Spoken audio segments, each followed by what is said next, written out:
حامل القرآن. اعوذ باللہ من الشیطان الرجیم. بسم اللہ الرحمن الرحیم. انا انزلنا الیک الکتاب بالحق لتحکم بین الناس بما اراک اللہ ولا تکن للخائنین خصیما واستغفر اللہ ان اللہ کان غفورا رحیما. انا انزلنا الیک الکتاب بالحق. اے نبی صلی اللہ علیہ وسلم، ہم نے آپ کی طرف حق پر مبنی کتاب نازل فرمائی ہے، یعنی سچی کتاب نازل فرمائی ہے. لِتَحْكُمَ بَيْنَ النَّاسِ، تاکہ آپ فیصلہ فرمائیں لوگوں کے مابین، بِمَا أَرَاكَ اللَّهُ،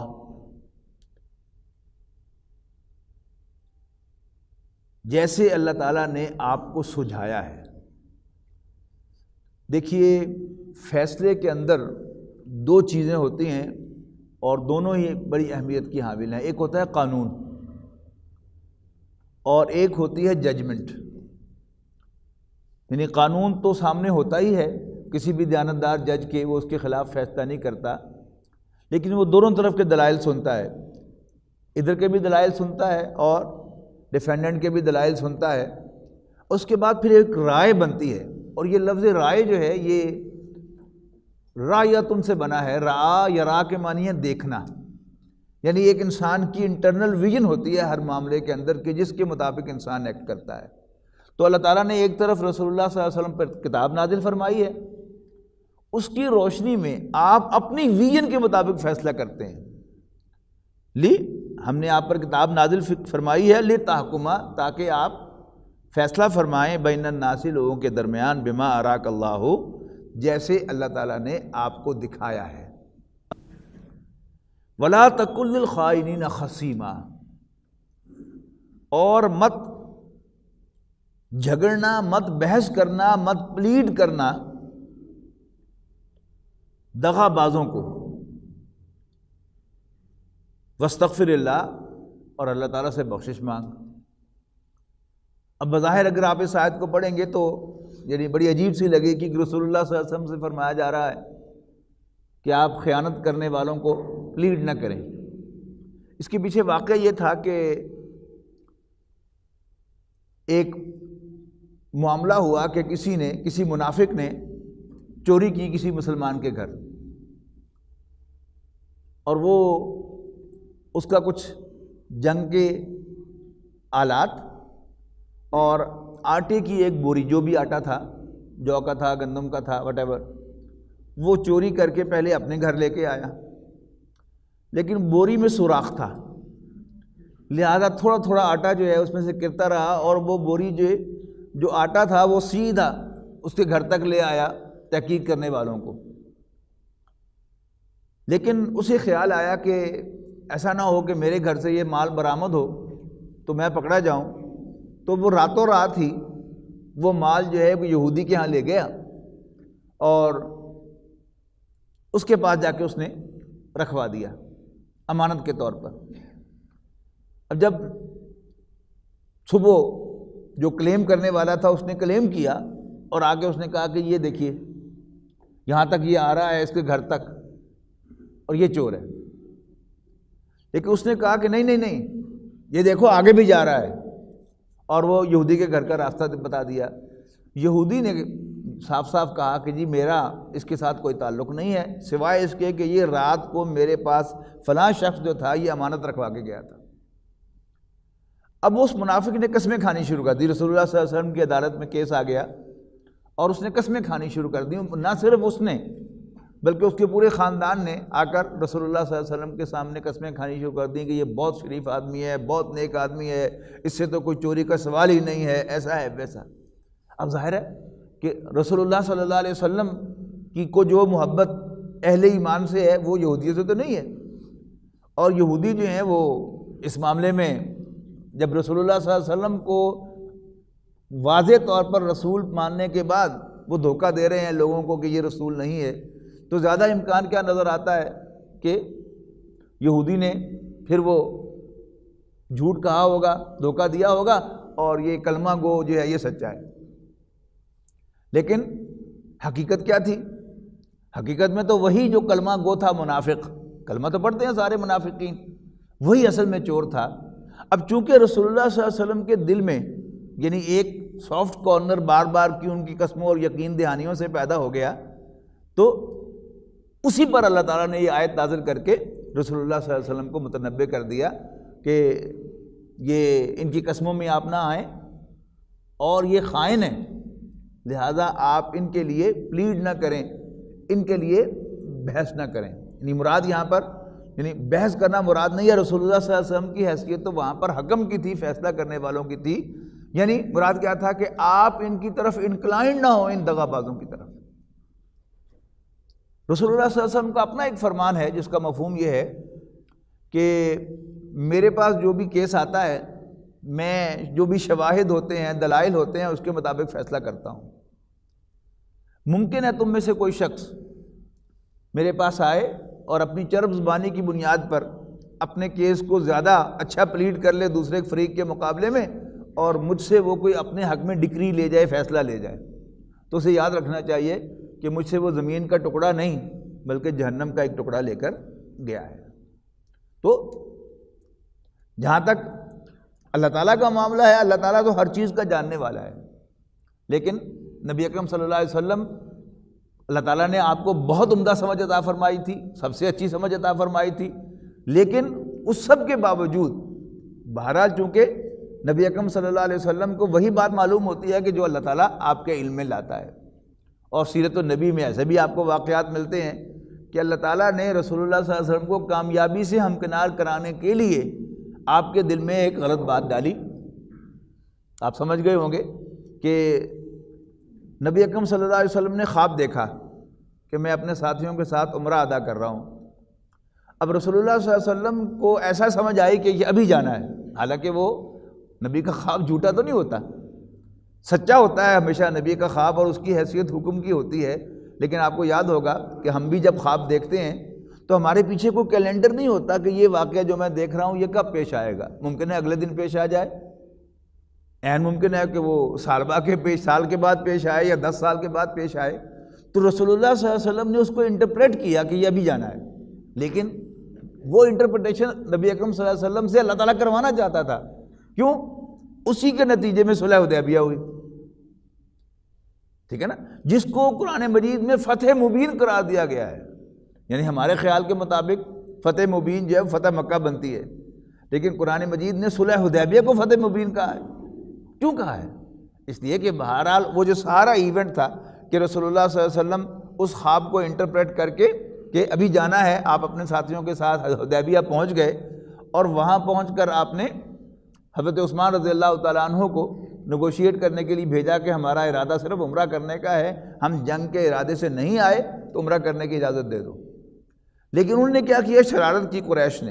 اب دیکھیں نا، ان کی اپنی ایک پلاننگ ہے، انہوں نے شرارت کی کہ رسول اللہ حضرت عثمان رضی اللہ تعالیٰ عنہ کو وہاں انگیج کیا زیادہ دیر کے لیے، یعنی اچھا ابھی بیٹھتے ہیں، کھانا کھا لیں پھر بیٹھتے ہیں، ذرا تھوڑا سا سستا لیں پھر بیٹھتے ہیں، ذرا آپ پہلے عمرہ کر لیں تو پھر بیٹھتے ہیں۔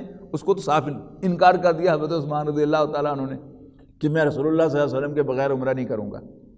اور رسول اللہ صلی اللہ علیہ وسلم کا بھی حضرت عثمان کے بارے میں یہی گمان تھا کہ صحابہ کرام کی زبان پر آیا کہ عثمان تو عمرہ کر رہے ہوں گے، تو رسول اللہ صلی اللہ علیہ وسلم نے فرمایا کہ ہو ہی نہیں سکتا کہ عثمان میرے بغیر عمرہ کرے، اور آپ کا ظن، حسن ظن حضرت عثمان کے بارے میں 100% درست تھا کہ حضرت عثمان نے عمرہ نہیں کیا۔ بہرحال 3 دن لگا دیے انہوں نے، اور ایک خبر اڑا دی کہ عثمان شہید کر دیے گئے ہیں رضی اللہ تعالیٰ عنہ۔ اب یہاں بھی رسول اللہ صلی اللہ علیہ وسلم پر وحی نہیں آئی۔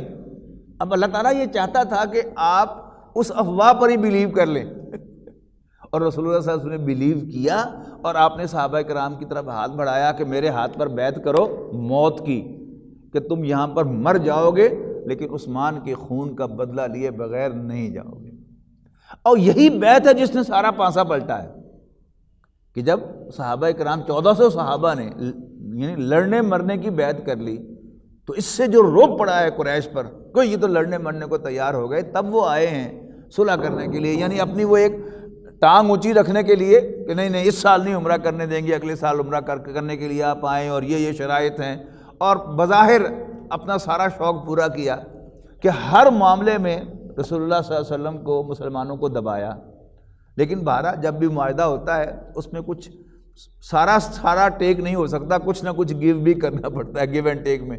تو گیو کیا کہ عرب کا کوئی بھی قبیلہ آزاد ہوگا کہ وہ محمد سے دوستی کر لے صلی اللہ علیہ وسلم، یا قریش سے دوستی کر لے، اور یہی چیز جو تھی پھر ان کے لیے موت کا پیغام لے کر آئی کہ بنو خزاعہ نے دوستی کی رسول اللہ صلی اللہ علیہ وسلم کے ساتھ، اس کا دشمن قبیلہ بنو بکر وہ پہلے سے حلیف تھا قریش کا، اور قریش نے بنو بکر کو اکسایا کہ تم رات کے اندھیرے میں حملہ کرو، ہم بھی تمہاری مدد کریں گے، اور پھر یہی صلح حدیبیہ کے ٹوٹنے کا باعث بن گیا، اور اگلے ہی سال نبی اکرم صلی اللہ علیہ وسلم نے مکہ مکرمہ پر چڑھائی کر دی۔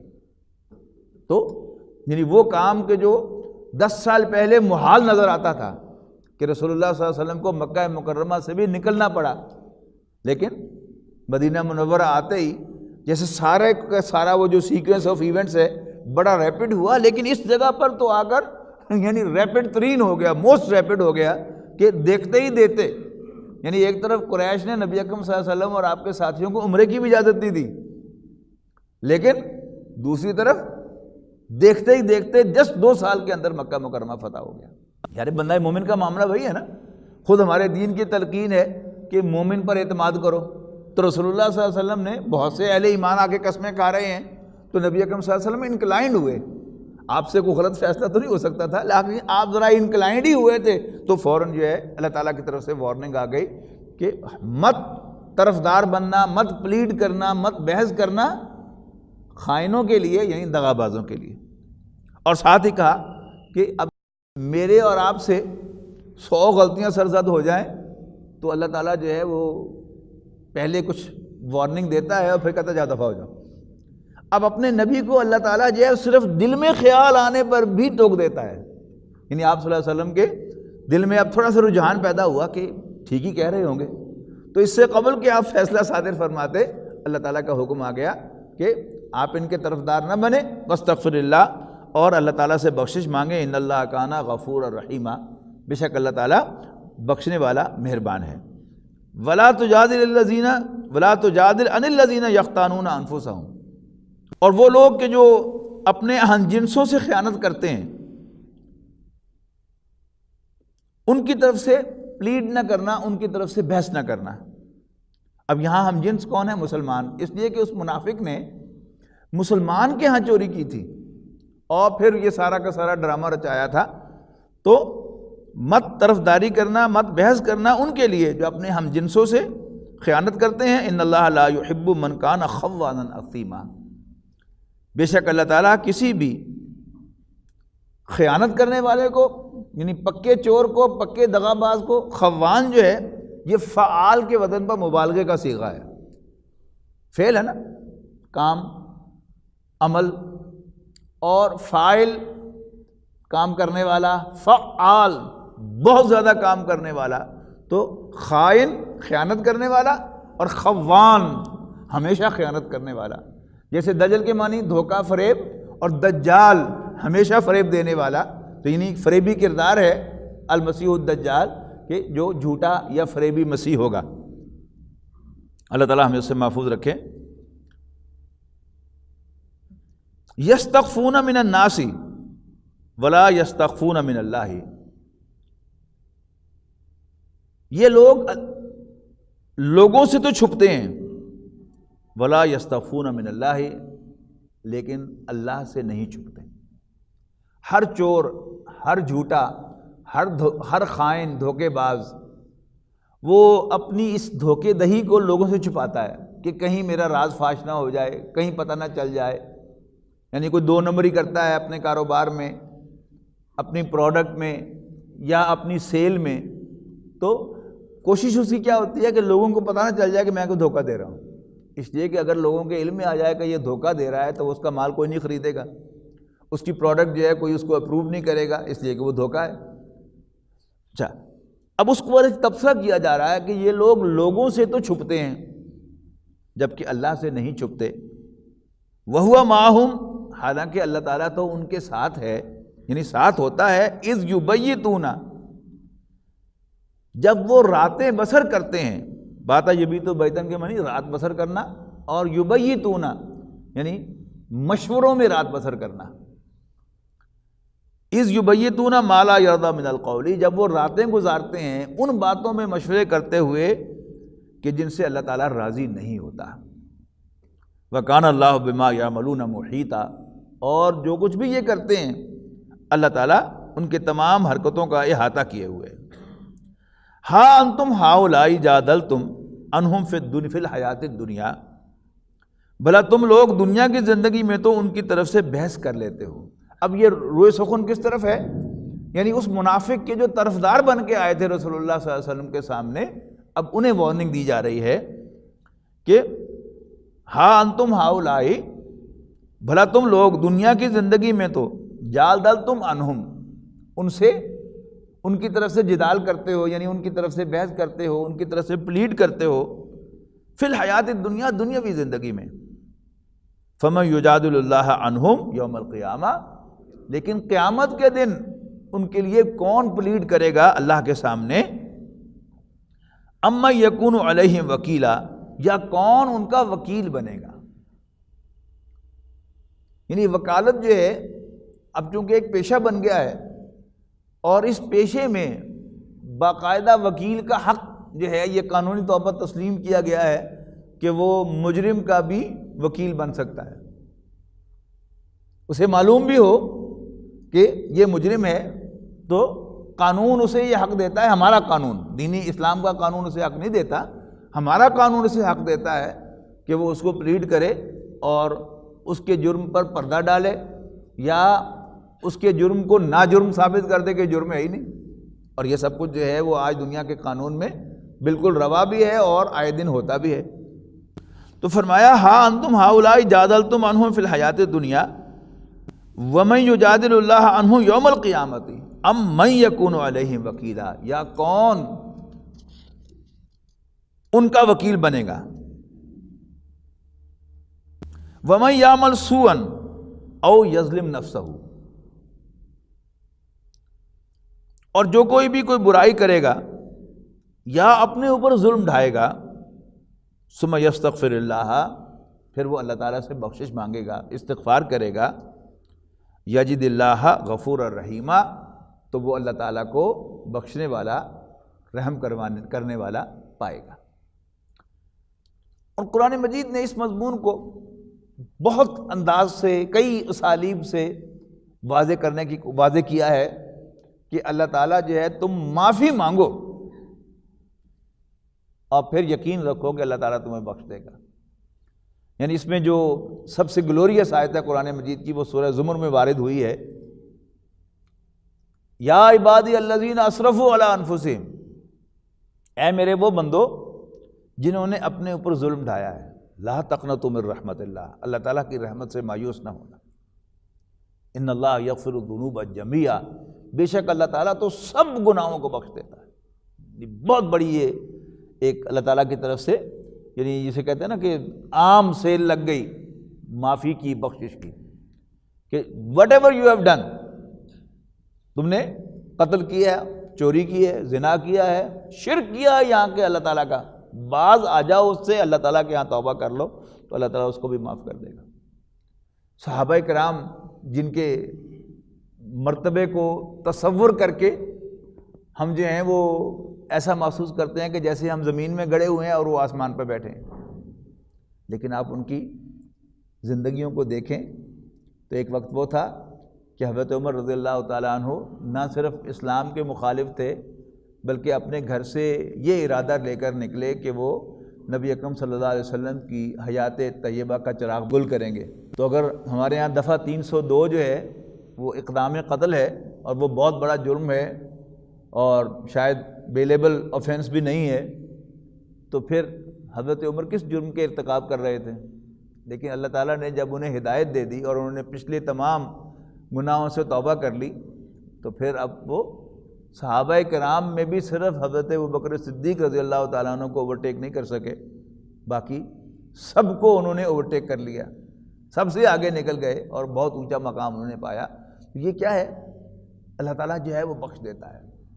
سورہ فرقان کے آخری رکوع میں یعنی بڑے بڑے جو گناہ ہیں مکی زندگی کے، شرک، قتل اور زنا، یعنی عباد الرحمن کے عنوان سے کچھ لوگوں کی صفات بیان کی گئی کہ رحمان کے بندے، اللہ کے بندے تو وہ ہیں جو زمین پر آہستگی سے چلتے ہیں، یعنی عاجزی کے ساتھ چلتے ہیں، اور جب اکھڑ لوگ ان سے مخاطب ہوتے ہیں تو وہ انہیں سلام کہتے ہیں، یعنی ان سے الجھتے نہیں ہیں، یعنی اتنے میچور ہیں۔ اممیچورٹی ہوتی ہے نا کہ کوئی آپ کو چھیڑے اور آپ چھڑ جائیں، کوئی آپ کو تنگ کرنا چاہے تو آپ واقعی تنگ ہو جائیں۔ میچورٹی کیا ہے؟ میچورٹی یہ ہے کہ آپ کسی اور سے ڈرائیو نہ ہوں، یعنی کوئی اور آپ کو ڈرائیو نہ کر رہا ہو، آپ اپنے فیصلے سے، آپ اونچی آواز سے بھی بولیں تو سوچ سمجھ کر اپنے فیصلے سے بولیں، ری ایکشن میں نہ بولیں۔ ری ایکشن دکھانا جو ہے یہ کیا ہے؟ یہ اممیچورٹی کی علامت ہوتی ہے۔ تو وہاں فرمایا کہ یہ جب اکھڑ لوگ ان سے مخاطب ہوتے ہیں تو وہ ان کو سلام کہتے ہیں، یعنی ان سے الجھتے نہیں، سلام کر کے آگے نکل جاتے ہیں، راتیں گزارتے ہیں اپنی سجدے کرتے ہوئے اور قیام کرتے ہوئے اللہ تعالیٰ کے حضور، دعائیں کرتے رہتے ہیں۔ اور پھر فرمایا کہ والذین لا یدعون مع اللہ الہا آخر، اور وہ لوگ اللہ کے ساتھ کسی اور الہ کو نہیں پکارتے۔ ولا یقتلون النفس التی حرم اللہ الا بالحق، اور نہ ہی کسی جان کو ناحق قتل کرتے ہیں۔ ولا یزنون، اور نہ ہی وہ زنا کرتے ہیں، بدکاری کرتے ہیں۔ ومن یفعل ذلک یلقی اثاما، اور جو کوئی ایسی حرکت کرے گا وہ لازماً اس کے جو گناہ ہے اس کو پہنچے گا۔ یضاعف لہ العذاب یوم القیامہ، قیامت کے دن اللہ تعالیٰ اس کے عذاب کو ملٹیپلائی کر دے گا۔ وَيَخْلُدْ فِيهِ مُهَانًا، اور اس میں ہمیشہ ہمیشہ وہ ذلت کے ساتھ رہے گا۔ إِلَّا مَنْ تَابَ وَآمَنَ وَعَمِلَ عَمَلًا صَالِحًا، سوائے ان کے جو توبہ کریں اور پھر ایمان لائیں اور پھر اچھے عمل کو اختیار کر لیں۔ فَأُولَٰئِكَ يُبَدِّلُ اللَّهُ سَيِّئَاتِهِمْ حَسَنَاتٍ، ایسے لوگوں کی برائیوں کو بھی اللہ تعالیٰ نیکیوں سے بدل دے گا۔ یعنی قیامت کے دن تو جو ظہور ہوگا سو ہوگا اس کا، یعنی اگر آپ نے اسی زندگی میں اس کا ظہور دیکھنا ہو تو حضرت عمر رضی اللہ تعالیٰ عنہ کی شخصیت ہے۔ یعنی اللہ تعالیٰ نے جو سمجھ دین کی، خاص طور پر وہ چیزیں جن کو دین نے حرام کیا ہے، وہ چیزیں جن کو دین نے کنڈیم کیا ہے، ان کی جو سمجھ اللہ تعالیٰ نے حضرت عمر رضی اللہ تعالیٰ عنہ کو عطا فرمائی وہ کسی اور کو اللہ تعالیٰ نے عطا نہیں فرمائی۔ کیوں؟ یعنی آپ حضرت ابوبکر اور حضرت عمر کا موازنہ کریں تو حضرت ابوبکر رضی اللہ تعالیٰ عنہ اللہ کے رسول کے بچپن کے ساتھی ہیں۔ تو man is known by the company he keeps, جیسے رسول اللہ صلی اللہ علیہ وسلم کا کوئی دشمن بھی آپ پر یہ انگلی نہیں اٹھا سکا کہ آپ نے فلاں وقت کسی بت کو سجدہ کیا تھا، نہیں اٹھا سکا۔ ایسے ہی حضرت ابوبکر رضی اللہ تعالیٰ عنہ کے دفتر فضائل میں بھی یہ بات ہے کہ آپ نے نبی اکرم صلی اللہ علیہ وسلم پر وحی کے آغاز سے پہلے بھی کبھی کسی بت کو سجدہ نہیں کیا، کبھی بدکاری نہیں کی۔ حضرت عثمان کے بارے میں بھی یہی ہے، کبھی بدکاری نہیں کی۔ تو ان لوگوں کو پتہ ہی نہیں کہ برائی کیا ہوتی ہے اور برائی میں ملوث ہو کر چھوڑنا کتنا مشکل ہوتا ہے۔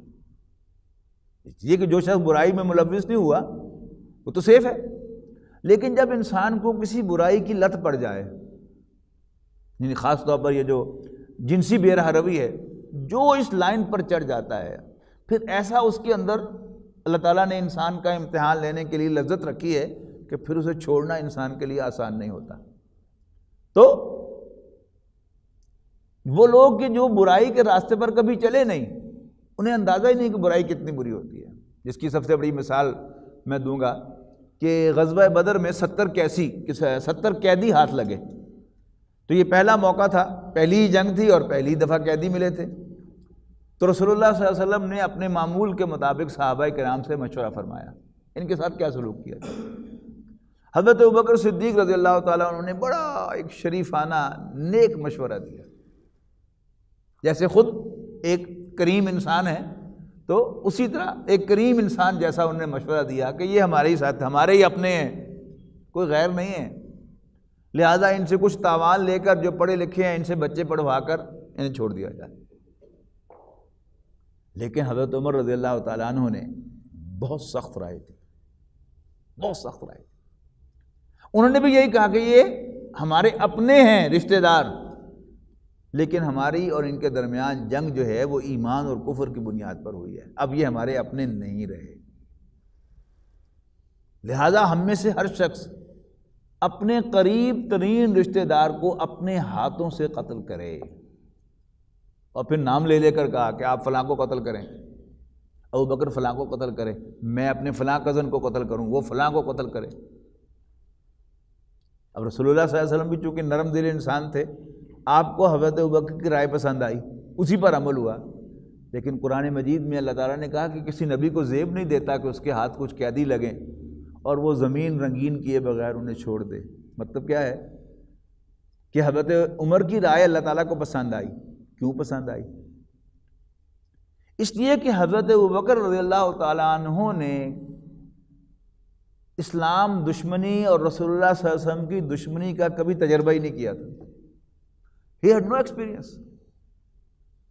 He had no idea کہ اسلام دشمنی کتنی بری ہوتی ہے۔ جیسے وہ خود شریف آدمی تھے ویسے ہی انہوں نے بھی شریف سمجھا۔ حضرت عمر رضی اللہ تعالیٰ عنہ نے چونکہ اسلام دشمنی کا تجربہ کیا ہوا تھا اور آج وہ حالت اسلام میں آ کر ان تمام چیزوں سے توبہ کر چکے تھے، تب اللہ تعالیٰ نے ان برائیوں کو بھی ان کے لیے نیکیوں سے بدل دیا تھا، لہذا انہوں نے جو مشورہ دیا وہ آسمان سے تائید پانے والا بنا کہ اللہ تعالیٰ نے ان کے مشورے کی تائید فرمائی۔ کیسے ہوا؟ یعنی نو وے حضرت عمر رضی اللہ تعالیٰ عنہ نو وے حضرت ابوبکر صدیق کے ہم پلہ ہوں، ایسا ہو ہی نہیں سکتا۔ لیکن یہ فرق کیوں آیا؟ یہ فرق اس لیے آیا کہ حضرت ابوبکر رضی اللہ تعالیٰ عنہ نے کبھی برائی کر کے دیکھی نہیں تھی، لہذا برائی کتنی بری ہوتی ہے اس کو کوئی اندازہ نہیں تھا، اور حضرت عمر رضی اللہ تعالیٰ عنہ نے یہ برائیاں کر کے دیکھی ہوئی تھی، لہذا آپ نے بالکل صحیح ریکگنائز کیا کہ یہ جو لڑنے کے لیے آئے ہیں، رسول اللہ صلی اللہ علیہ وسلم کو قتل کرنے کے لیے آئے ہیں، یہ اس قابل نہیں ہے کہ ان کے ساتھ کوئی رحم کیا جائے۔ ٹھیک ہے جی؟ تو یہاں پھر اس کی بڑی بڑی عجیب حدیث ہیں۔ ایک حدیث تو سنائی دوں آپ کو اور بھی، کہ ایک حدیث میں ہے، حدیث قدسی ہے، کہ اللہ تعالیٰ نے فرمایا، رسول اللہ صلی اللہ علیہ وسلم بیان فرماتے ہیں کہ اگر سب لوگ نیک بن جائیں، اگر سب لوگ نیک بن جائیں اور کوئی برائی کرنے والا نہ رہے، تو میں کچھ اور مخلوق پیدا کروں گا جو برائی کرے اور پھر مجھ سے مغفرت مانگے اور میں اس کے معاف کروں، تاکہ میرا غفور ہونا جو ہے یہ بھی پروو ہوتا رہے کہ میں بخشنے والا بھی ہوں۔ تو اللہ تعالیٰ جو ہے وہ بڑا بخشنہار ہے۔ یہ ہماری کم ظرفی ہے کہ ہم ذرا گناہ میں ملوث ہو جائیں تو شیطان کے دھوکے میں آ جاتے ہیں کہ اب مجھے کیسے معافی ملنی ہے، میں تو بہت گناہ گار ہوں۔ جب کہ قرآن مجید کا آپ مطالعہ کریں یا احادیث کا آپ مطالعہ کریں تو واقعتاً جو ہے انسان محسوس کرتا ہے کہ اللہ تعالیٰ بڑا ہی بخشنہار ہے۔ پھر محسوس ہوگا کہ نہیں، وہ تو جو میرے کہنے سے بھی زیادہ، وہ پھر کہے گا بڑا ہی بخشنہار ہے، پھر محسوس کرے گا کہ تو اس سے بھی زیادہ بخشنہار ہے، وہ تو اور بھی زیادہ بخشنہار ہے۔ تو اللہ تعالیٰ جو ہے اس نے اگر اپنا تعارف غفور کروایا ہے بخشنے والا، تو وہ واقعی بخشنے والا ہے۔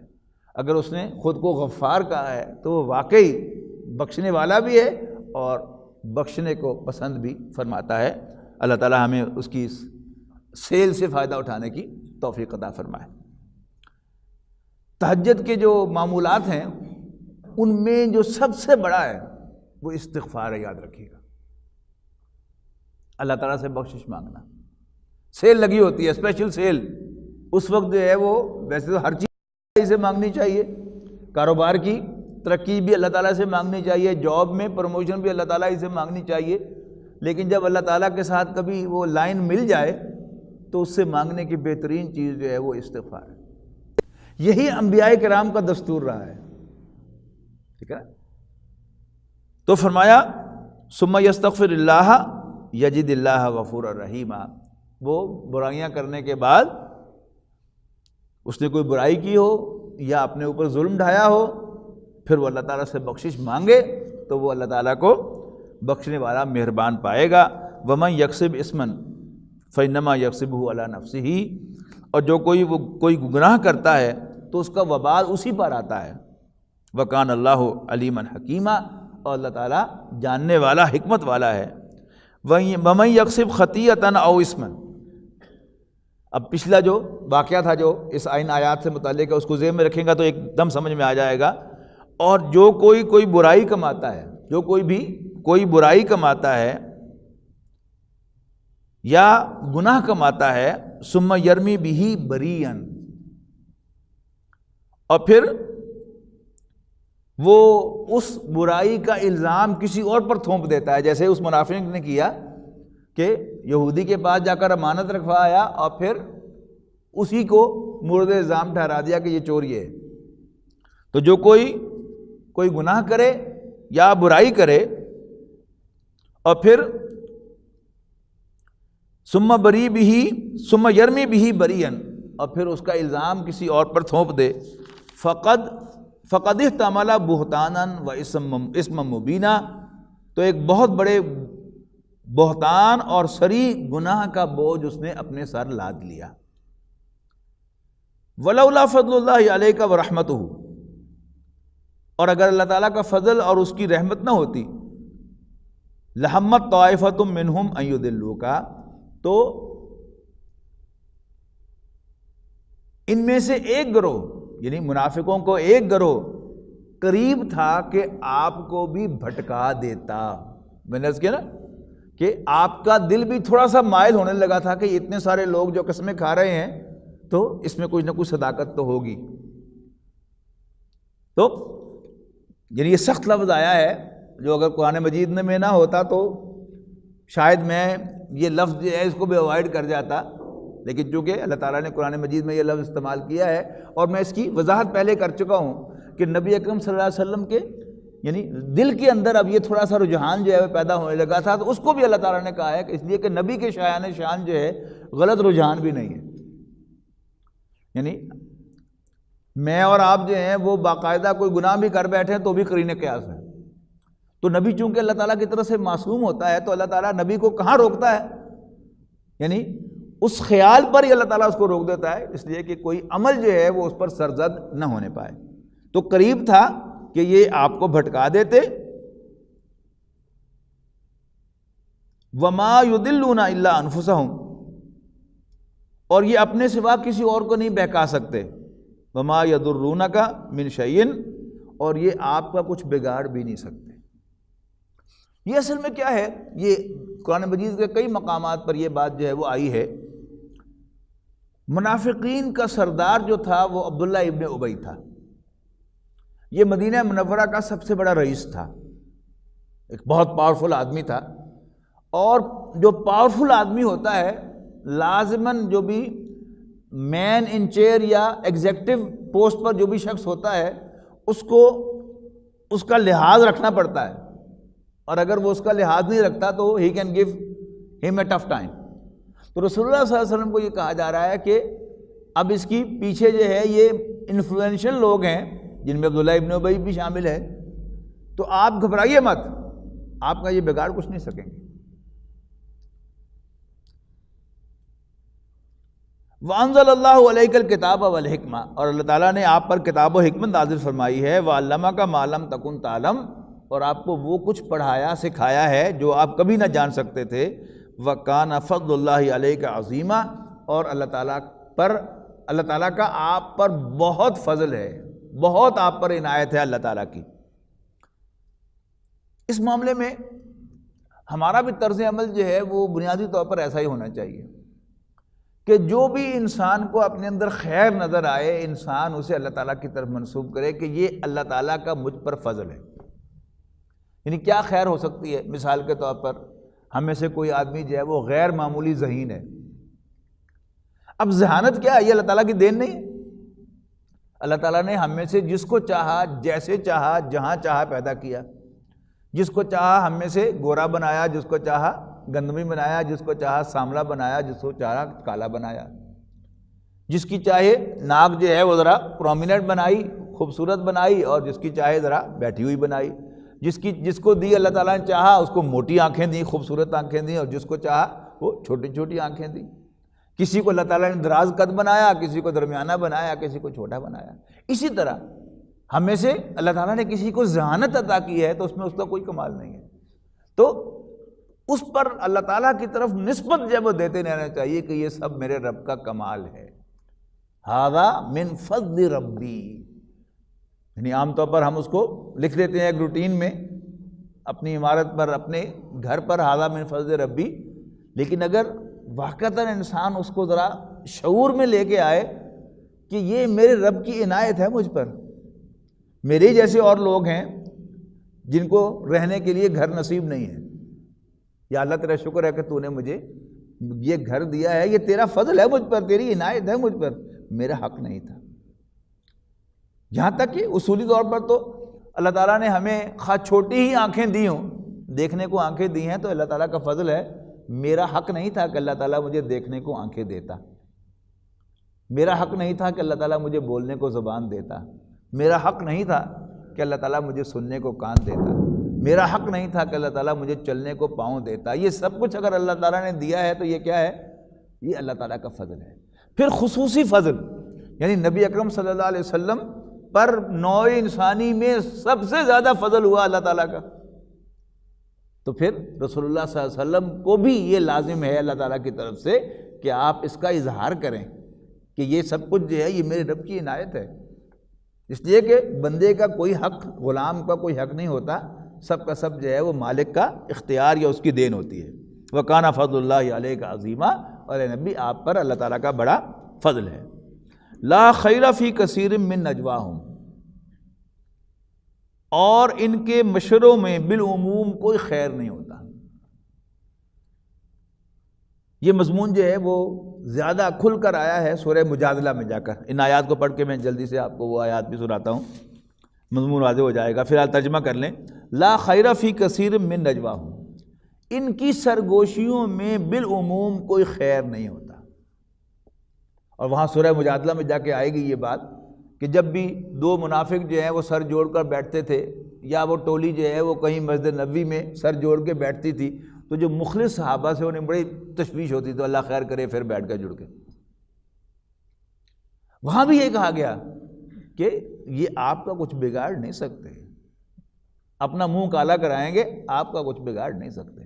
یہاں بھی وہی بات ہے کہ لا خیر فی کثیر من نجواہم، ان کی سرگوشیوں میں اکثر کوئی خیر نہیں ہوتا، الا من امر بصدقۃ، ہاں کوئی سرگوشی میں جا کر کسی کو صدقہ و خیرات کی تلقین کرے، کسی صاحب ثروت شخص کے پاس جائے اور اس کو تنہائی میں جا کر کہے کہ فلاں شخص جو ہے وہ ضرورت مند ہے، حاجت مند ہے، وہ صدقہ و خیرات دے دو اس کو، یہ کیا ہے؟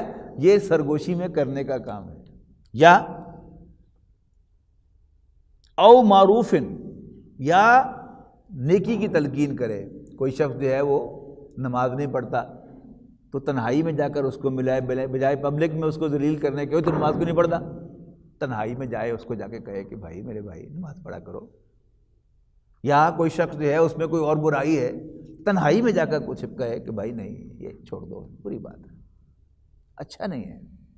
دیکھو ہم سب گناہ گار ہیں، ایسا نہ سمجھنا کہ میں کوئی نیک آدمی ہوں تمہیں تلقین کرنے کے لیے آؤں، نہیں، ہم سب گناہ گار ہیں، لیکن اللہ تعالیٰ کی توفیق سے جو کچھ ہو رہا ہے، ہمت کرو، اللہ تعالیٰ چھڑوا دے گا تم سے۔ اس لیے کہ جب انسان کسی برائی میں ملوث ہوتا ہے تو اس کو بالعموم شیطان یہ پٹی بڑھاتا ہے کہ اب تم اس کے عادی ہو گئے ہو، اب تمہارے لیے چھوڑنا ممکن نہیں ہے، تو سرگوشی میں کرنے کا یہ کام ہے۔ یہاں تیسری چیز کیا فرمائی؟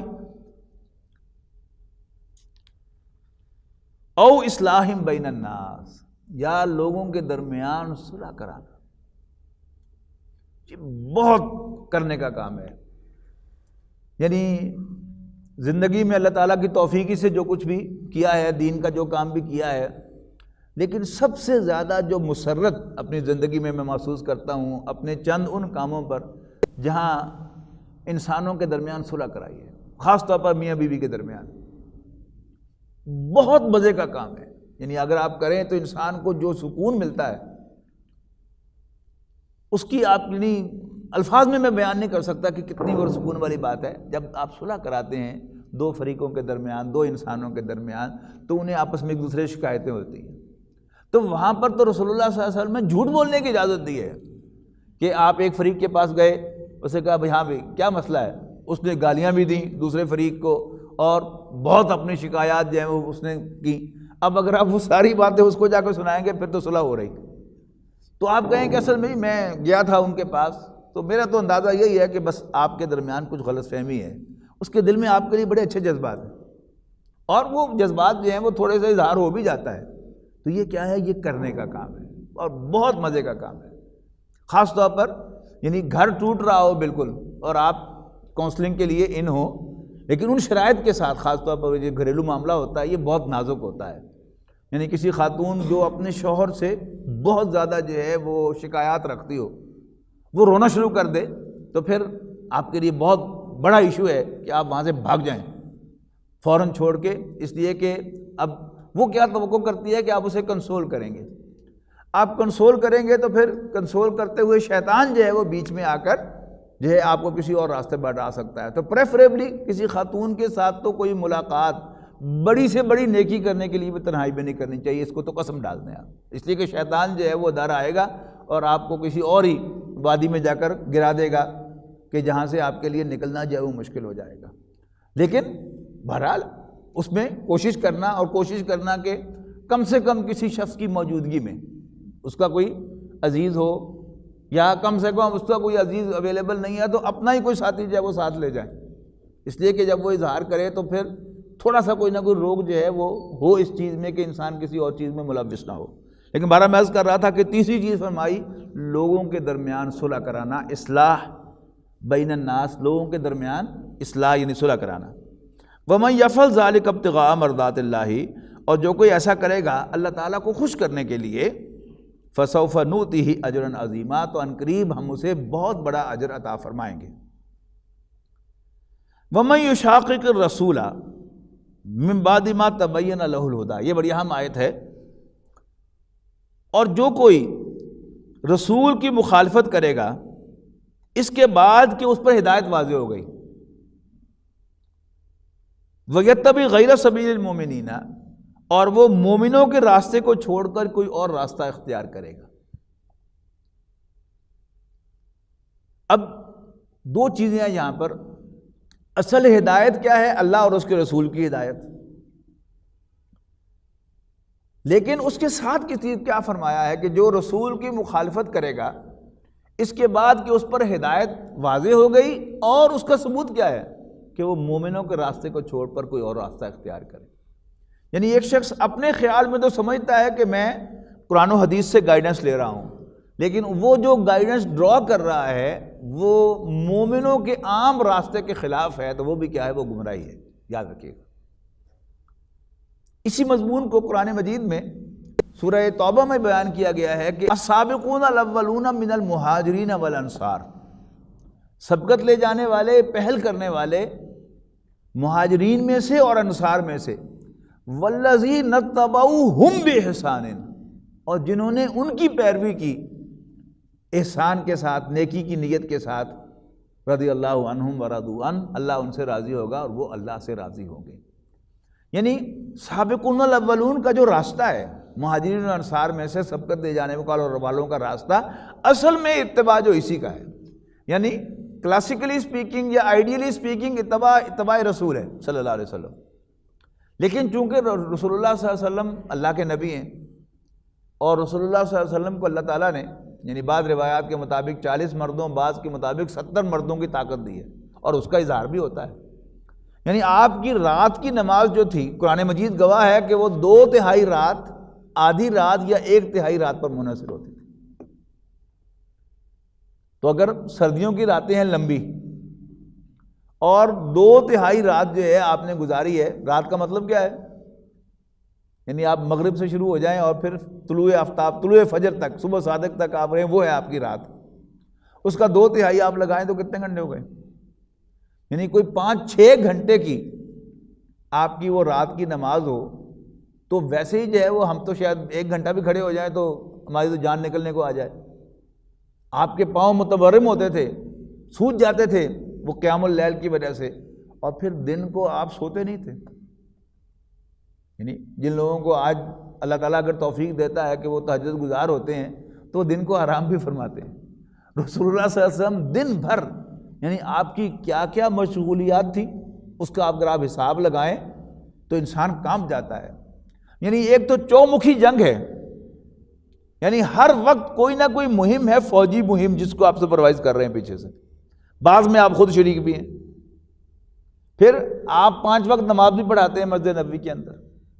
پھر ہم سب کا عام تجربہ جو ایک ہی بیوی کا تجربہ ہے. نبی اکرم صلی اللہ علیہ وسلم کے ہاں بیک وقت 10 بیویاں تھیں، اور وہ آپ ان سب کو ڈیلی جو ہے عصر کے بعد وزٹ کرتے تھے. رات جو ہے وہ ان کے ہاں باری باری گزارتے تھے اور ان کے حقوق ادا کرتے تھے. یعنی یہ ساری چیزیں اگر آپ تصور کریں تو انسان کام جاتا ہے کہ یہ فزیکلی کسی عام انسان کے لیے ممکن نہیں. لہذا آئیڈیلی اسپیکنگ رسول اللہ صلی اللہ علیہ وسلم کا اتباع، اور کچھ صحابہ کرام نے ان کا اتباع کیا بھی ہے. لیکن عام جو ہے وہ کیا ہے، عام مسلمانوں کے لیے اصل میں جو پریکٹیکل اتباع ہے وہ السابقون الاولون من المہاجرین والانصار. اسی کو شریعت کی زبان میں، فقہ کی زبان میں اجماع امت کہتے ہیں.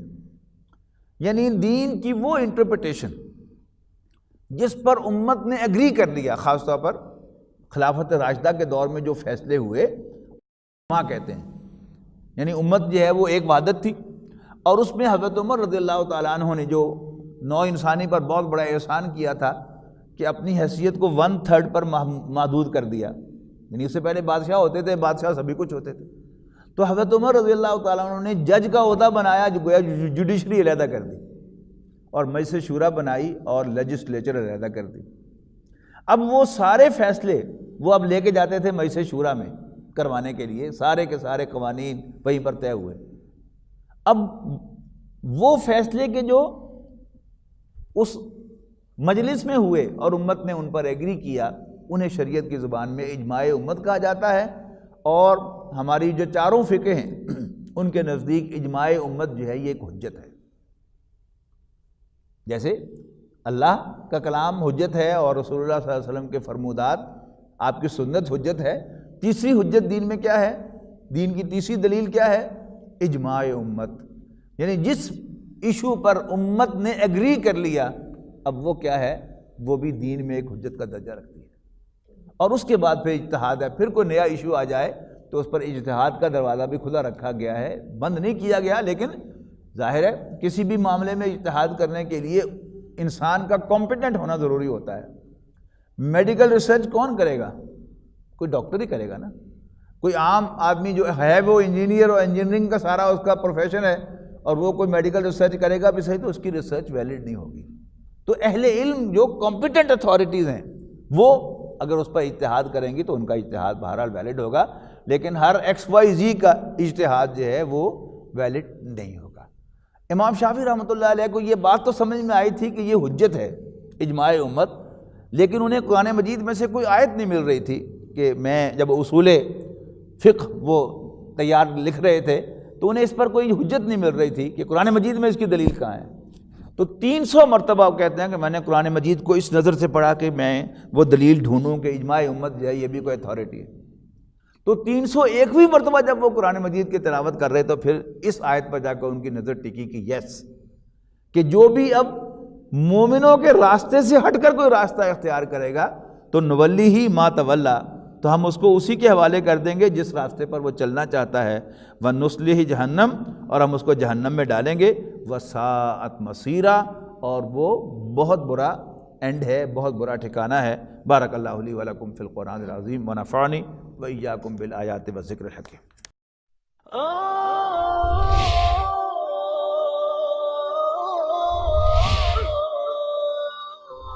يا حامل القرآن